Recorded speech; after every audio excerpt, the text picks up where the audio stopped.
जीवन में बहुत ही उपयोगी है रावण की कही हुई ये 10 बातें जो इस कलयुग में भी आपको एक सफल इंसान बनाएंगी। दोस्तों, आपका बहुत बहुत स्वागत है। आज हम आपको बताने जा रहे हैं कि रावण ने अपने अंतिम समय में लक्ष्मण जी को जो 10 बातें बताई थी वे जीवन के लिए बहुत ही उपयोगी हैं। तो आप हमारे इस वीडियो को अंत तक जरूर देखिएगा और अधिक से अधिक लोगों को शेयर भी करिएगा। रावण को लोग बुराई का प्रतीक मानते हैं और उसे घृणा करते हैं। ये सच बात है कि उसमें राक्षस प्रवृत्ति कूट कूट के भरी थी, लेकिन इसके बावजूद उसकी अच्छाइयों को नकारा नहीं जा सकता। रावण एक महापंडित था, महाज्ञानी था। रावण में कई अवगुण थे, लेकिन वो प्रचंड विद्वान था। रावण वेद, शास्त्र, ज्योतिष, आयुर्वेद, तंत्र, मंत्र, नीति, राजनीति आदि का संपूर्ण ज्ञानी था। लेकिन अहंकार एक ऐसी चीज है जो कभी भी किसी को भी हो सकती है। रावण को भी अपने बल और ज्ञान पर बहुत ज्यादा अहंकार था। इस अहंकार के चलते ही उसने सभी के लाख समझाने पर भी जब माता सीता को भगवान श्री राम को नहीं लौटाया, तो परिणाम स्वरूप भगवान श्री राम और रावण के बीच भयंकर युद्ध हुआ, जिसमें भगवान श्री राम के हाथों रावण का वध हुआ।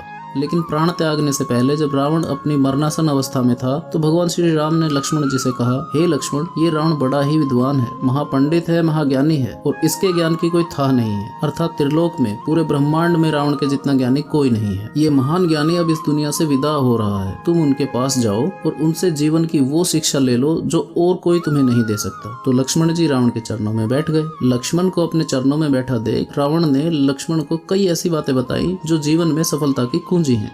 और रावण ने जो लक्ष्मण जी को सबसे पहला ज्ञान दिया वो था शुभस्य शीघ्रम, यानी कि शुभ कार्य जितनी जल्दी हो सके उसे कर डालना चाहिए। शुभ कार्य में कभी भी देर नहीं करनी चाहिए और अगर मजबूरीवश कोई अशुभ कार्य करना भी पड़े तो उसे जब तक टाला जा सके टालना चाहिए। जो गलती मैंने की, प्रभु श्री राम के शरण में आने में मैंने बहुत देर कर दी, इसलिए मेरी ये हालत हुई। लेकिन मैं तुम्हें बता रहा हूँ कि शुभ कार्य में कभी भी विलम्ब मत करना। दूसरी बात जो रावण ने बताई कि अपने शत्रु को, अपने दुश्मन को कभी कम मत आंकना। मैंने वानरों को कमजोर समझा, तुच्छ समझा और उन्हीं वानरों ने आज मेरी विशाल राक्षसी सेना को पराजित कर दिया। तो मैंने शत्रु को कमजोर आंकने की, कमजोर समझने की जो भूल मैंने की वो तुम कभी मत करना। तीसरी बात रावण ने लक्ष्मण जी को बताई थी कि किसी को भी तुच्छ मत समझना। मैंने जब ब्रह्मा जी से अमरता का वरदान मांगा तो मैंने उनसे यही कहा, वानर और मनुष्य के अतिरिक्त मुझे कोई भी न मार सके, क्योंकि वानर और मनुष्य को तो मैं इतना तुच्छ समझता था कि वो दोनों तो वैसे भी मेरा कुछ नहीं बिगाड़ सकते। और इसका परिणाम आज तुम देख रहे हो कि मेरी मृत्यु आज वानर और मनुष्य द्वारा हो रही है। इसलिए तुम अपने जीवन में कभी भी किसी को भी तुच्छ मत समझना। और चौथी बात है कि अपनी शक्ति को हमेशा अर्जित करते रहना चाहिए, शक्ति को हमेशा बढ़ाते रहना चाहिए, क्योंकि शक्ति से ही हम संसार पर विजय प्राप्त कर सकते हैं। और इसलिए कभी भी अपनी शक्ति को खंडित मत होने देना, उसे कम मत होने देना, बल्कि हमेशा बढ़ाते रहना।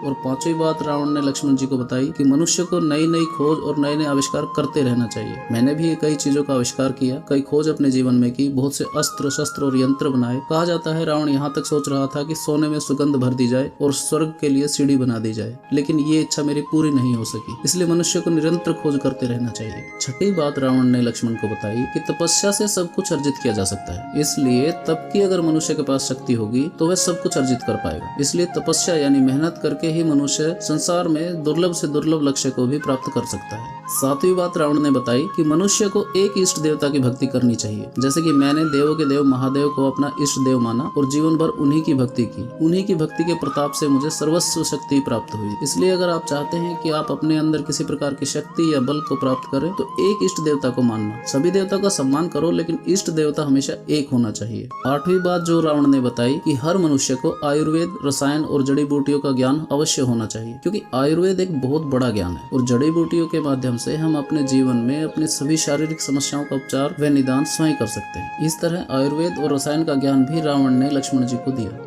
नौवीं बात रावण ने बताई कि मनुष्य को लगन का पक्का होना चाहिए। अगर उसने किसी लक्ष्य को साध लिया है तो उसका बिल्कुल भी पीछा नहीं छोड़ना है। जिस कार्य का आपने निश्चय कर लिया, जिस कार्य की मन में लगन लगा ली, उस कार्य को करने के लिए हमेशा तत्पर रहना चाहिए। अपनी लगन से कभी भी पीछे नहीं हटना चाहिए। और 10वीं बात रावण ने ये कही कि मनुष्य को जीवन में हमेशा अध्ययन करते रहना चाहिए। शास्त्रों की रचना और शास्त्रों का अध्ययन करते रहना चाहिए। किताबें पढ़ना, किताबें लिखना, अन्य लेखन या अन्य अध्ययन करते रहना चाहिए, क्योंकि रावण ने भी कई शास्त्रों की, कई ग्रंथों की रचना की है। वो अद्भुत शास्त्र और दिव्य ग्रंथ आज भी पृथ्वी पर उपलब्ध हैं, जिनको रावण ने बनाया था। जैसे रावण संहिता की रचना रावण ने की है। इसके अलावा भी कई बड़े बड़े मार्मिक ग्रंथों की रचना रावण द्वारा की गई है। भगवान का जो सबसे प्रसिद्ध स्तोत्रम है, जिसे शिव तांडव स्तोत्रम कहा जाता है, उसकी रचना भी रावण ने स्वयं की है। इस प्रकार मनुष्य को विद्या अध्ययन या लेखन का कार्य निरंतर करते रहना चाहिए, क्योंकि विद्या अध्ययन से, लेखन से उसकी बुद्धि का सर्वांगीण विकास होगा। तो इस प्रकार रावण ने लक्ष्मण जी को ये 10 बातें बताई। तो दोस्तों, ये ज्ञानवर्धक जानकारी आपको कैसी लगी हमें जरूर बताइए। बताएं और इस ज्ञानवर्धक वीडियो को अधिक से अधिक शेयर करें। अगर आपने इस चैनल को अभी तक सब्सक्राइब नहीं किया है तो जल्दी से इसको सब्सक्राइब कर लीजिए। जल्द ही एक नई जानकारी के साथ फिर से उपस्थित होऊंगा। तब तक के लिए आप सभी को सादर प्रणाम।